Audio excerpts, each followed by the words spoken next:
1575년 음력 4월 26일 조선 제14대 왕 선조의 후궁 공빈 김씨가 둘째 아들을 낳았다.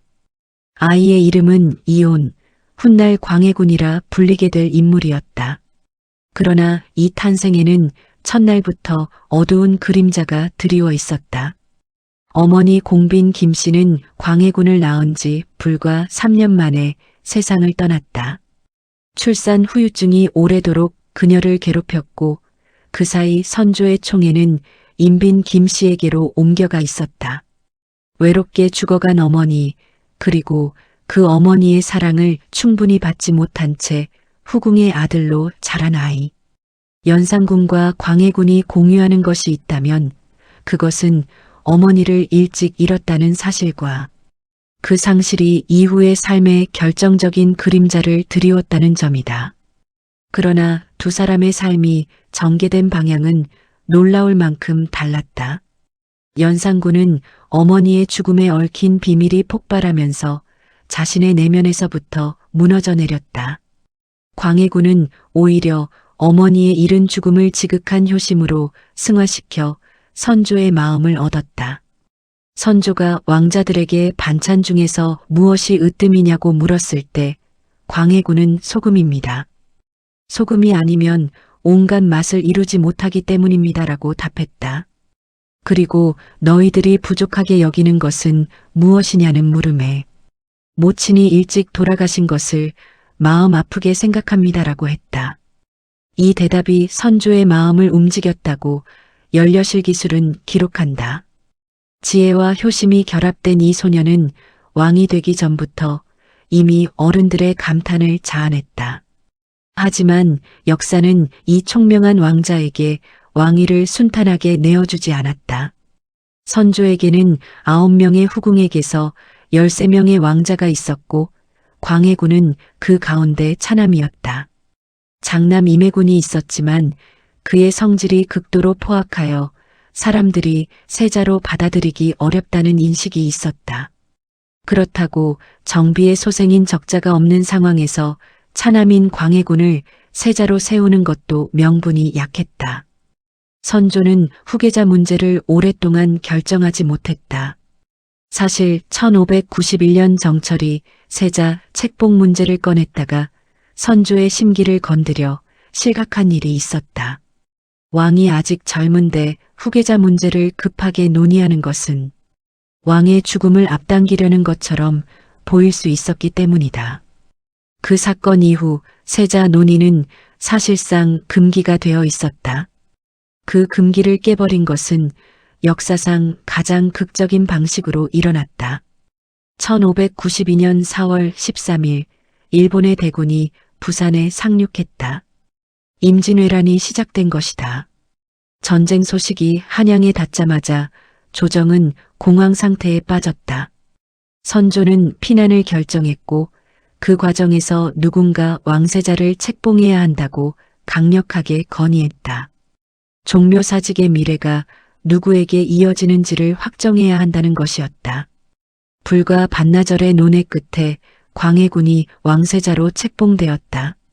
정식 의례도 없었고 명예 승인도 없었다. 화려한 책봉식 대신 이튿날 새벽 피난길이 그의 세자 즉위식이었다. 그리고 그 직후부터 광해군의 진면목이 드러났다. 선조가 의주까지 몽진하는 동안 광해군은 아버지 대신 전란의 한복판으로 뛰어들었다. 이른바 분조, 조정을 둘로 나누는 특단의 조치가 시행되었다. 광해군이 이끄는 임시분조가 평안도, 황해도, 강원도 일대를 돌며 민심을 수습하고 의병을 독려했다. 선조가 의주에서 명예 구원을 요청하는 동안 광해군은 피난민들 속에서 노숙을 하며 백성들에게 나라가 아직 살아있음을 보여주었다. 함경도로 내려간 장남 임해군이 국경인의 반란으로 외장에게 포로로 잡히는 추태를 보인 것과는 대조적인 모습이었다. 광해군이 분조를 이끈 시간은 약 7개월이었다. 1593년 1월 선조의 명으로 분조가 해체될 때까지 그는 조선의 사실상의 전시 지도자로서 전국을 누볐다. 전란의 극도로 혼란한 상황에서 18세의 세자가 노출된 것은 단순한 용기가 아니라 그의 정치적 역량과 상황 판단력을 보여주는 행동이었다. 전쟁이 끝나가면서 광해군의 명성은 하늘을 찔렀다.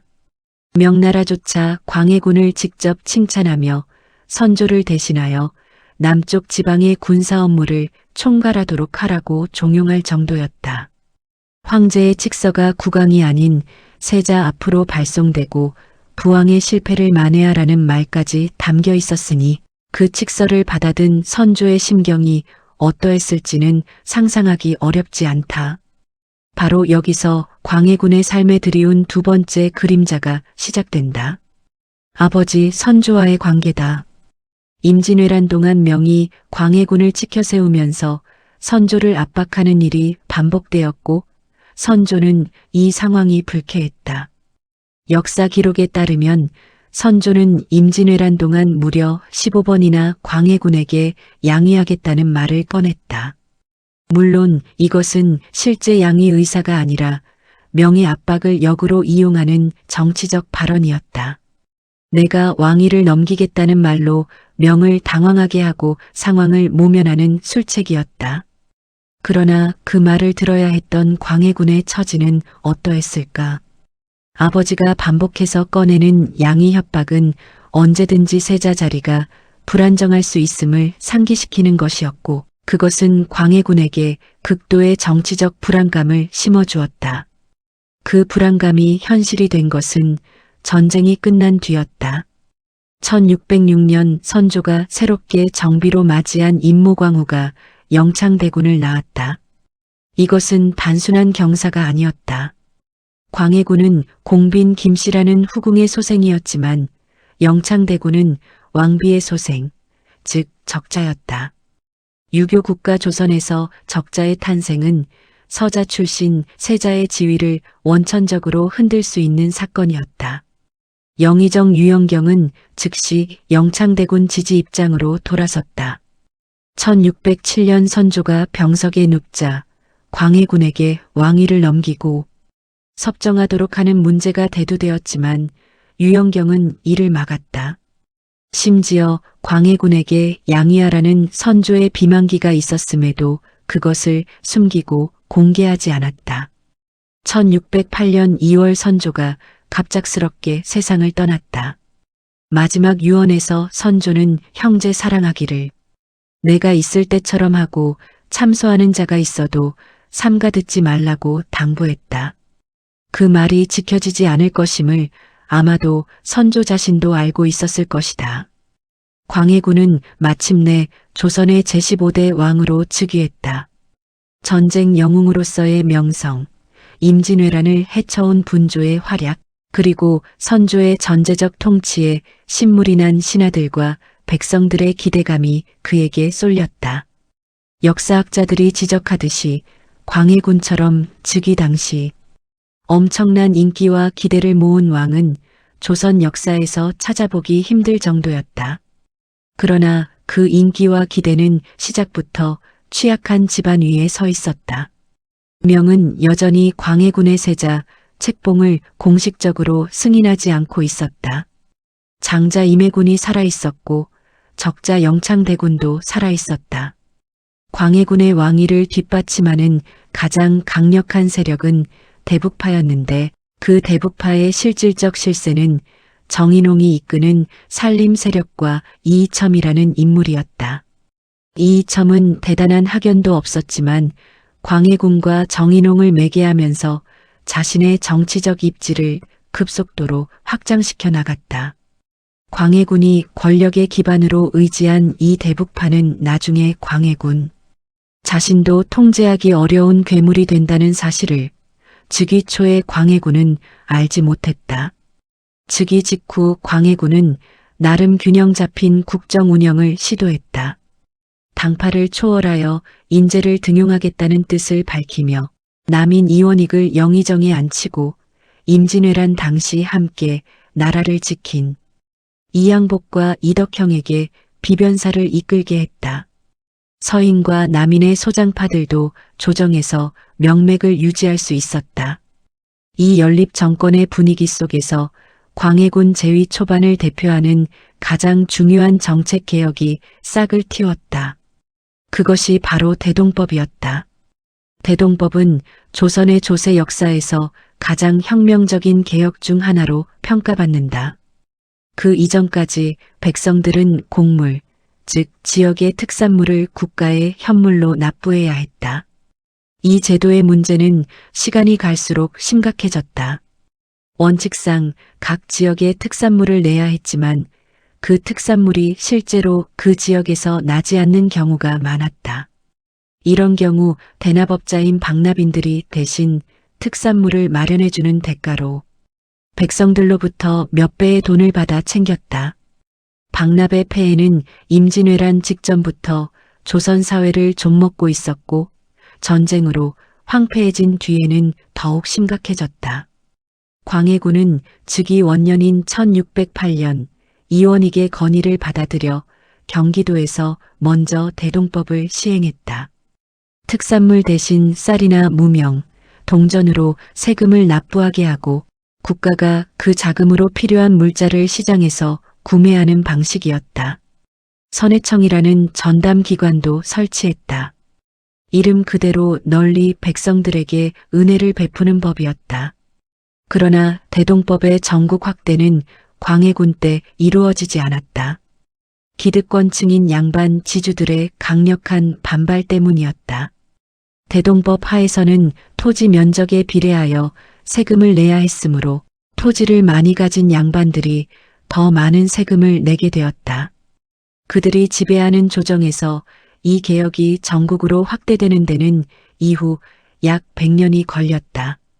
숙종 34년인 1708년에야 마지막으로 황해도에 시행되면서 전국적 시행이 완성되었다. 광해군이 경기도에서 첫 시동을 건 이 개혁이 완전히 꽃을 피운 것은 그가 죽은 지 70년 가까이 지난 뒤였다. 같은 해인 1610년에는 허준이 완성한 동의보감이 광해군의 명으로 간행되었다. 이 의서의 의의는 오늘날에도 충분히 이야기되지 않는다. 동의보감은 단순히 의학 지식을 집대성한 책이 아니었다. 이 책이 혁명적이었던 것은 비싼 중국산 수입, 약재 대신 조선의 땅에서 나는 토산 약재를 중심으로 처방을 정리했다는 점이었다. 가난한 백성들이 중국산 약재를 살 수 없어서 병이 나도 치료받지 못하는 현실을 바꾸려는 의도가 담겨 있었다. 조선의 자연환경과 조선의 백성들에게 맞춘 의학을 정리하겠다는 발상은 당대의 기준으로는 상당히 진보적인 것이었다. 이 책은 훗날 유네스코 세계기록유산으로 등재되었고 임진왜란 당시 구국의 영웅이었던 허준이 전란의 혼란 속에서도 완성하여 광해군대에 세상에 나올 수 있었다. 그러나 국내 정치는 이러한 빛나는 정책들과 나란히 어두운 방향으로 전개되고 있었다. 1612년 김직재 영모 사건, 1613년 개축옥사, 이 두 사건이 연달아 터지면서 연립. 정권의 균형은 완전히 무너졌다. 개축옥사의 전말은 복잡하다. 소위 칠서라 불리던 명문가 서자들이 도둑질을 하다가 상인을 살해한 사건이 있었다. 이것은 단순 강력 범죄였지만 이이첨과 그의 세력이 이 사건을 영창대군을 옹립하려는 역모로 부풀렸다. 그 과정에서 영창대군의 외조부이자 임목대비의 생부 김재남이 역모의 주모자로 몰렸다. 이어지는 조사에서 임목대비가 광해군의 병을 저주하는 주술을 했다는 혐의까지 더해졌다. 결국 김재남은 사사되었고 그의 세 아들도 화를 당했다. 2살짜리 영창대군은 서인으로 강등되어 강화교동으로 유배되었다가 이듬해 강화부사 정황에 의해 살해당했다. 방법이 끔찍했다. 이른바 증살, 방에 불을 지펴 열기로 죽이는 방식이었다. 이때 영창대군의 나이는 8살이었다. 광해군이 이것을 직접 명령했는지 아니면 이이첨의 세력이 독자적으로 저지른 일인지는 지금도 논쟁거리다. 그러나 그것이 광해군의 치세 아래 일어났다는 사실은 변하지 않는다. 임목대비에 대한 처리는 더욱 심각한 반향을 불러왔다. 대북파는 임목대비를 패출하여 일반인 신분으로 강등시켜야 한다는 상소를 올리기 시작했다. 패모론이었다. 이것은 유교사회 조선에서 극도로 파격적인 주장이었다. 생모가 아닐지라도 왕의 어머니에 해당하는 대비를 서인으로 강등하는 것은 유교, 윤리의 핵심인 효를 정면으로 위반하는 것이었다. 조정 안에서조차 이에 반대하는 목소리가 강하게 나왔다. 그러나 대북파의 권력이 워낙 강력한 데다 광해군 자신도 임목대비를 경계했기 때문에 결국 임목대비는 서궁으로 옮겨져 사실상 감금 상태에 놓이게 되었다. 패모살제, 어머니를 패하고 동생을 죽인 것. 이것이 인조반정의 명분 중 하나가 되었다. 광해군 재위기에 가장 주목할 만하고 동시에 가장 복잡하게 평가받는 지점은 바로 대외정책, 즉 명과 후금 사이에서의 외교였다. 이 부분을 이해하기 위해서는 당시 동아시아의 국제 정세를 먼저 살펴야 한다. 17세기 초 만주 지역에서 누르하치가 이끄는 여진족이 급격히 세력을 팽창시키고 있었다. 누르하치는 흩어져 있던 여진 부족들을 통합하고 1616년 후금을 건국했다. 명나라는 이 새로운 세력의 도전에 대응하여 대규모 군사작전을 준비했다. 1618년 명은 조선에 원병을 보내달라는 요청을 보냈다. 이 요청은 광해군에게 극도로 어려운 선택을 강요했다. 명은 임진왜란 때 조선을 구해준 나라였다. 조선의 유학 지식인들에게 명은 단순한 동맹국이 아니라 문화적 원천이자 정치적 중거점이었다. 명의 요청을 거부하는 것은 유교적 의리의 관점에서 도저히 납득되지 않는 행동이었다. 그러나 다른 한편으로 광해군은 임진왜란을 7년간 직접 경험하면서 전쟁이 조선의 백성들에게 무엇을 의미하는지를 뼈저리게 알고 있었다. 전쟁으로 인구가 격감하고 농지가 황폐해진 조선이 다시 대규모 전쟁에 병력을 보낸다는 것이 어떤 결과를 낳을지를 그는 냉정하게 가늠했다. 더 중요한 것은 군사적 현실이었다. 광해군은 여진족에 대한 정보를 꾸준히 수집하고 있었다. 누르하치의 후금이 단순한 변방의 부족 세력이 아니라 명나라 전체를 위협할 수 있는 강력한 세력으로 성장하고 있다는 정보가 있었다. 만약 조선이 명편에 서서 전쟁에 참여했다가 후금이 이긴다면 그것은 조선이 미래의 동아시아 지배자인 후금에게 직접적이 되는 것을 의미했다. 반대로 파병을 완전히 거부하면 명과의 관계가 파탄나고 명이 아직 건재한 상황에서 조선이 고립될 위험이 있었다. 광해군이 선택한 해법은 절묘하면서도 위험한 줄타기였다. 파병 자체는 거부할 수 없었다. 임진왜란 때의 제조지은, 즉 나라를 다시 세워준 명의 은혜를 완전히 외면하는 것은 조정, 내 신하들의 반발을 감당하기 어려웠다. 그러나 파병의 규모와 방식을 철저하게 계산했다. 1619년 광해군은 강옥립을 원수로 하여 약 1만 3천 명의 조선군을 명군과 합류시켜 후금 원정에 보냈다. 그런데 파병 직전 광해군은 강옥립을 비밀리에 불러 관영향배, 즉 형세를 살펴서 향배를 결정하라는 밀지를 내렸다. 그해 4월 사르후 전투에서 명군은 후금군에게 참패했다. 명의 전략은 네 방향에서 동시에 후금을 공격하는 것이었는데 각 부대가 각계격파당하는 최악의 결과를 맞이했다. 조선군도 전투에 참여했다가 궁지에 몰렸다. 강옥립은 광해군의 밀지를 상기했다. 그는 후금 진영에 사절을 보내 조선이 명예 강요로 원치 않게 파병했을 뿐이라는 뜻을 전달했다. 그리고 결국 적진에 투항했다.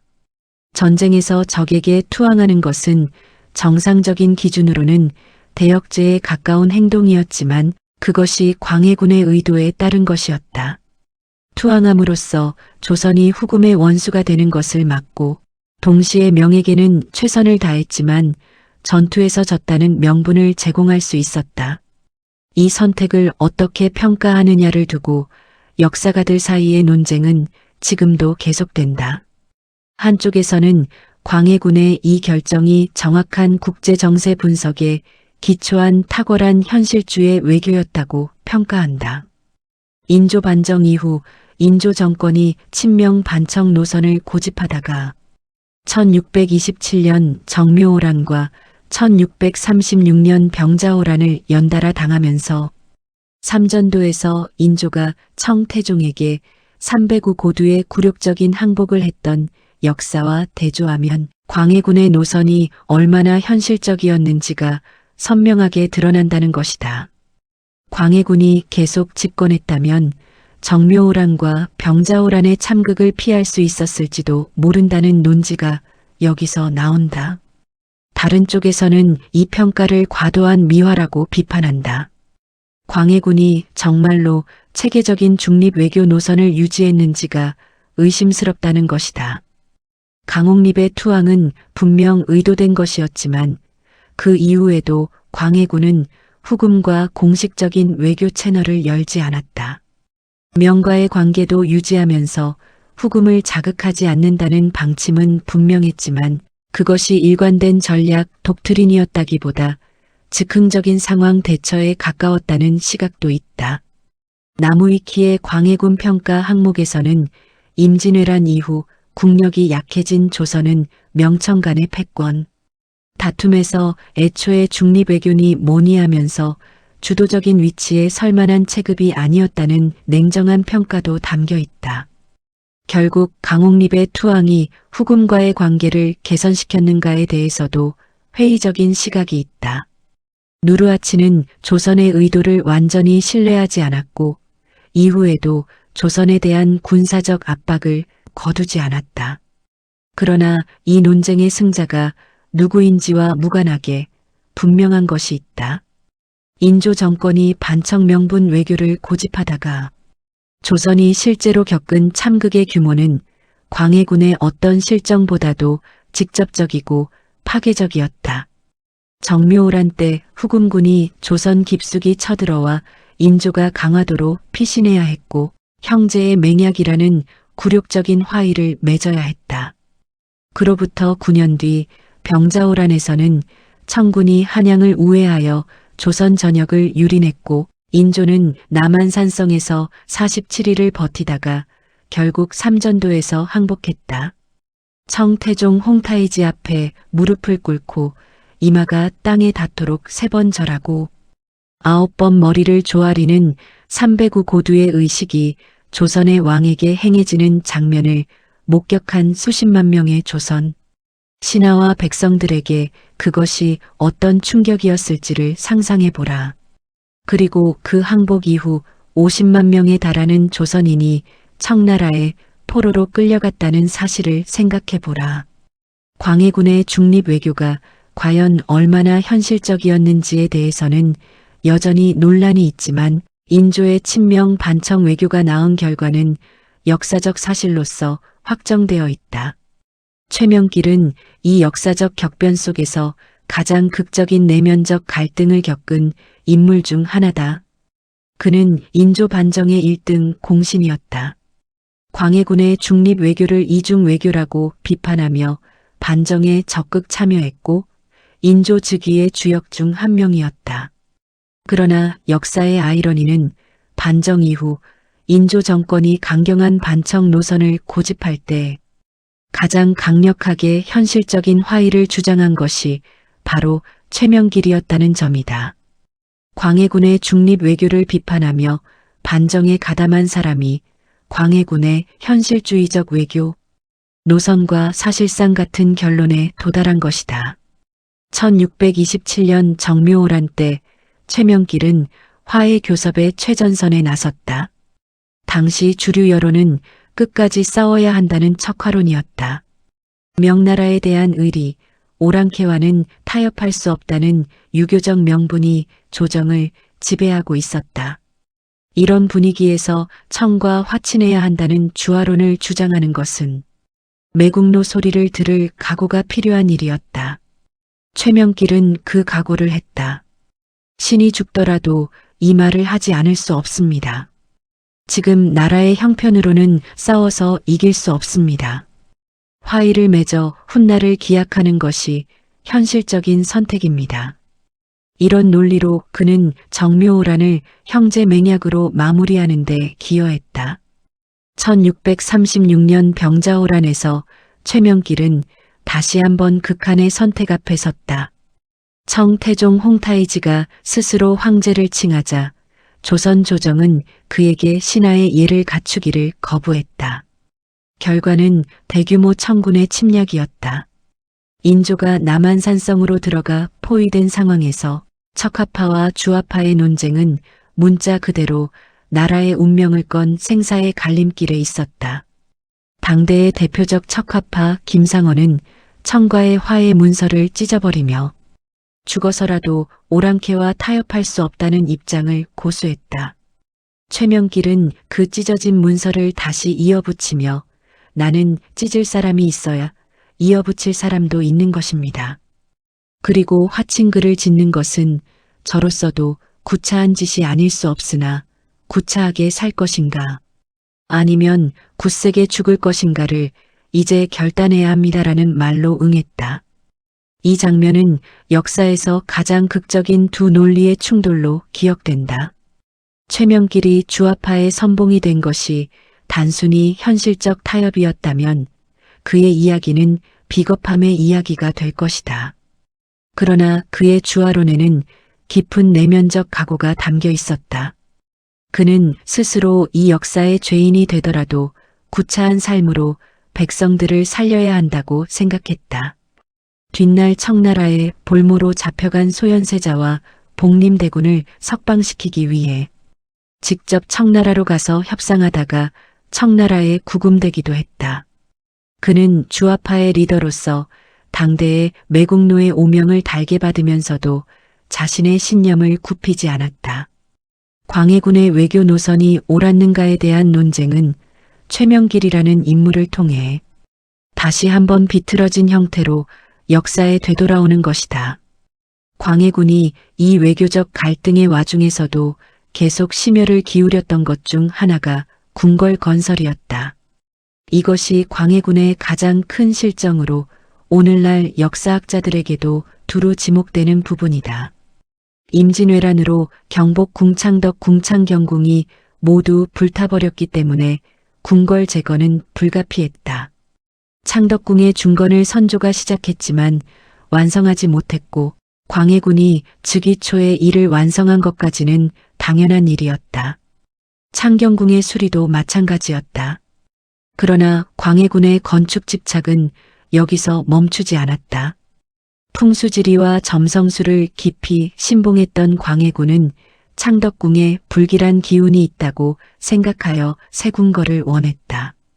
인왕산 아래가 길지라는 술사의 말에 따라 인경궁을 짓기 시작했고 인조의 아버지 원종의 사저가 있던 자리에 왕기가 있다는 설에 따라 경덕궁후에 경희궁까지 건설했다. 광해군이 지은 궁궐의 수는 5에 이르렀다. 그것도 임진왜란으로 피폐해진 국가 재정이 아직 충분히 회복되지 않은 상황에서 이 공사들을 동시에 추진했다. 공사에 필요한 자금을 마련하기 위해 공명첩을 남발했다. 공명첩이란 실제 능력과 무관하게 돈을 내면 관직을 사는 일종의 증서였다. 이것의 남발은 조선 사회의 신분 질서와 관직 체계를 교란시켰다. 군에서 쓸 화약까지 빼돌려 궁궐 청기화를 굽는 데 쓰고 명나라 만력제가 상위 군인들을 위해 내려준 금조차 궁궐 건설에 유용했다는 기록이 있다. 나무위키의 평가에서도 광해군의 궁궐에 대한 집착은 중독 수준이었다고 했고 현대 학자들조차 이 부분에 대해서는 두둔하기 어렵다는 입장을 취하는 경우가 많다. 결국 인조 반정이 일어났을 때 광해군이 폐위된 주된 이유는 폐모살제나 중립외교의 명분론적 제목만이 아니라 15년간 계속된 궁궐 건설로 인한 백성들의 피로와 민심 이반이었다. 아직 공사가 진행 중인 궁궐들을 보며 신음하던 백성들, 그리고 궁궐 자금 마련을 위해 수탈을 경험한 사람들이 반정군에게 눈을 돌린 것이다. 광해군의 국내 정치는 외교적 현실주의와 극명하게 대비되는 왕권 강화 강박으로 점철되어 있었다. 그는 재위 기간 동안 무려 6차례에 걸쳐 존호를 받았다. 조선 역대 왕들 중 재위 중에 받은 존호 가운데 가장 긴 것이었다. 처음 8글자로 시작된 존호가 최종적으로 48자로 늘어났다.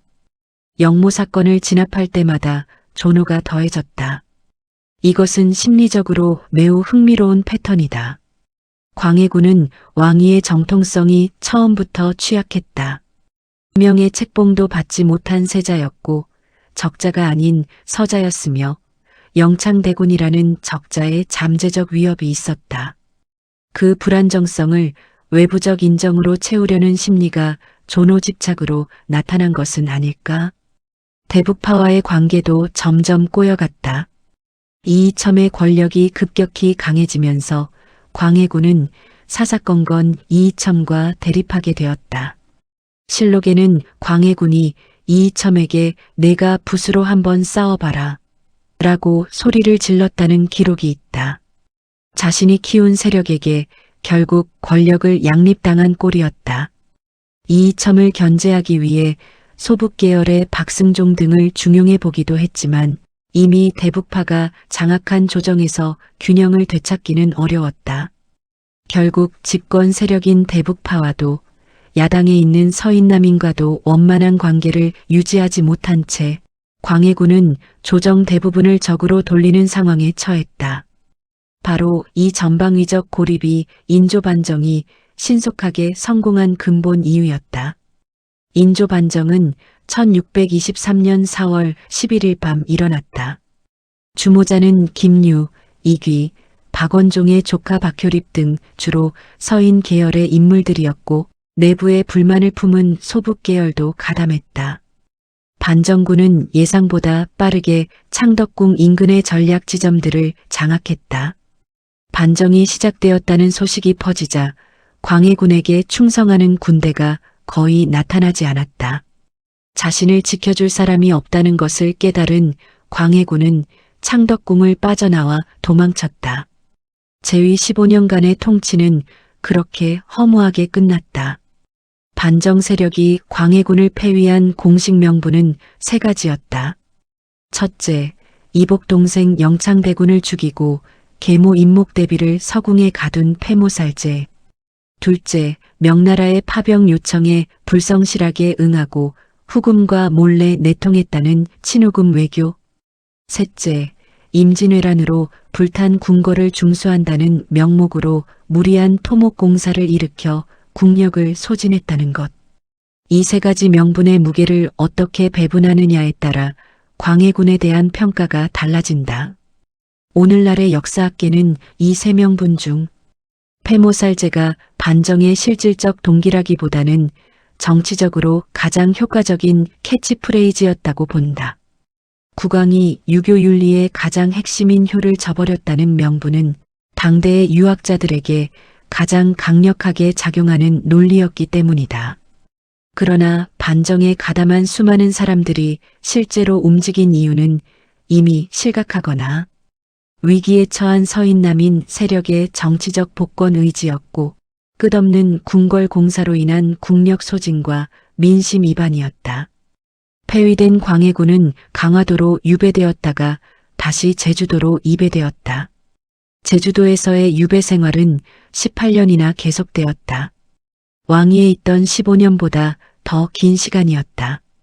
유배 중에 왕비 유씨가 먼저 세상을 떠났고 세자도 죽었다.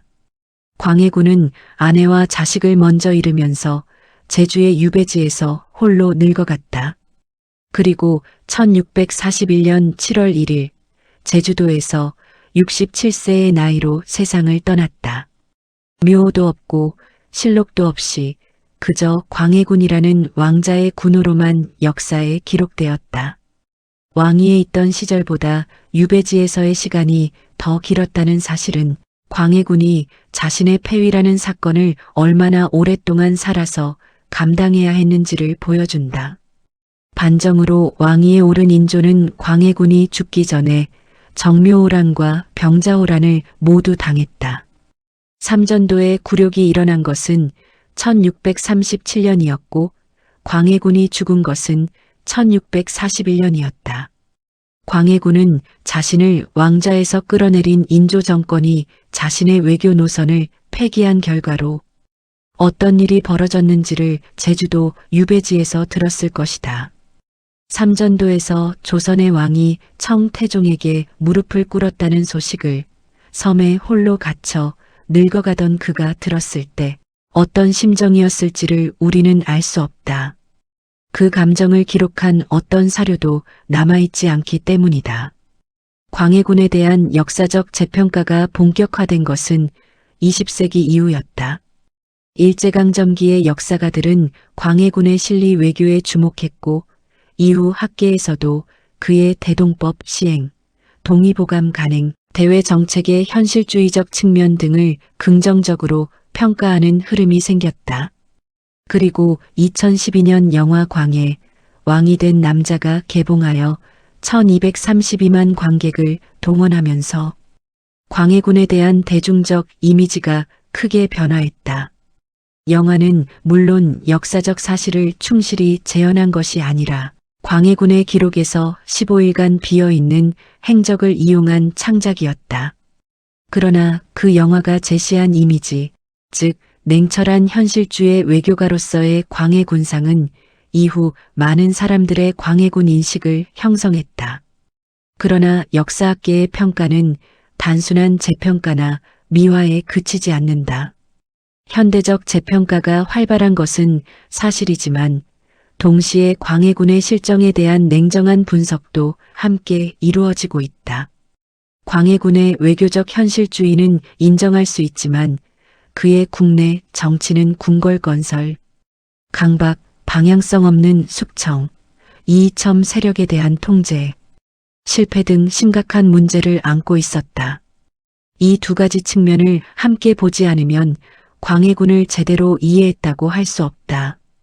광해군의 이야기가 오늘날에도 계속 반향을 일으키는 이유는 그것이 매우 현대적인 질문을 품고 있기 때문이다.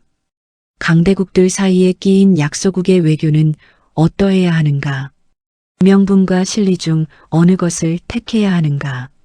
현실적인 타협이 때로는 더 많은 생명을 구한다는 주장은 정당화될 수 있는가? 체제의 기준에 맞지 않는 방식으로 문제를 해결하려 한 지도자는 어떻게 평가받아야 하는가? 이 질문들은 17세기 조선의 문제가 아니라 지금 이 순간에도 살아있는 질문들이다. 한국의 외교 현실을 논할 때마다 광해군의 이름이 소환되는 것은 우연이 아니다. 미국과 중국 사이에서 북한의 핵 위협과 국제 제재 사이에서 한국이 어떤 외교 노선을 취해야 하는가를 논할 때 광해군식 실리 외교는 하나의 중거점이 된다. 그 점에서 광해군의 역사는 과거의 이야기로만 닫혀있지 않다. 하지만 우리는 동시에 이것도 기억해야 한다.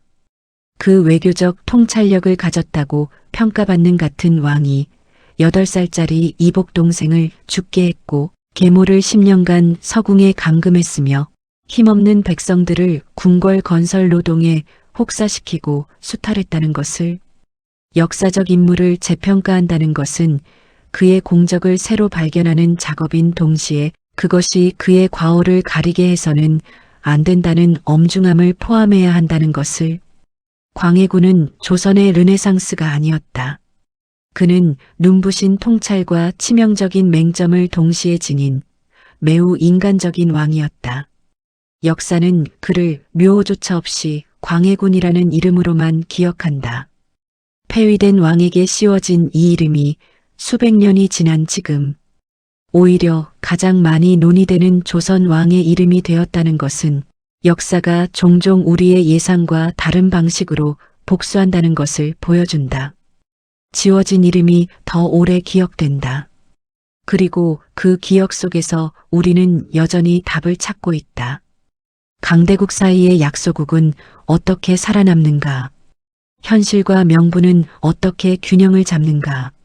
그리고 좋은 정책을 가진 나쁜 정치인 혹은 탁월한 외교를 가진 부실한 통치자를 우리는 어떻게 평가해야 하는가? 광해군은 제주의 유배지에서 홀로 죽었지만 그 죽음이 완전한 끝이 되지 못했다는 것은 그의 삶이 품고 있는 질문들이 아직 충분히 대답되지 않았기 때문일 것이다.